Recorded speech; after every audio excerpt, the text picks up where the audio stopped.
Let us see how many units you have to learn for this academic year in English.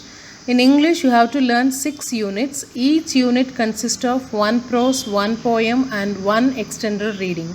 Extended reading is nothing but your supplementary lessons. In prose, actually you have to learn synonyms, antonyms, short answers and paragraph. Unlike 10th standard, for short answers you have to write for 3 marks. And for poem, you have to write comprehensive questions, poetic devices, ERC and paragraph. And there is no memory part. Instead of memory part, you have to learn ERC. That is entirely different concept. I have explained later.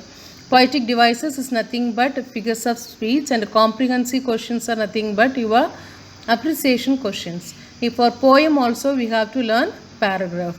And for supplementary, we are going to learn only the paragraph. There is no one word as we did in 10th standard. And ERC is explained with reference to the context. You can write it in 2 types. First type, simply you can write for context and explanation. And type 2, you have to mention subtitle, reference, context, explanation and comment. In the exam point of view, they will be looking for whether your context and explanation is correct. Both the types will carry equally good mark if your answer is correct. Let me explain to you how these 2 types of ERC can be written. The type 1. See, I have given first 2 lines of the poem. Once upon a time, son, they used to laugh with their eyes. We know the real meaning of the given lines. And we know which poem the lines are from and who has written the poem. See the meaning of the poem lines. Once upon a time, son, they used to laugh with their eyes. So earlier days, people used to laugh wholeheartedly with true emotions, and that has been reflected in their eyes. These are the words told by the father to his son. So we know the title of the poem is Once Upon a Time and the poet name is Gabriel Okara. That has to be mentioned in the context. If the given lines are 2 lines or more than 1 line, you have to write these lines are. If they have given only 1 line, then this line is taken from. These are the 2 difference you have to maintain when you mention the context. If you are given with more than 1 line, you have to use the plural verb. These lines are taken from the poem Once Upon a Time by Gabriel Okara. If you happen to get a single line, you have to start the context with this line is taken from the poem, and you have to mention the poet name as well as the poem title. This is a way you have to write the context.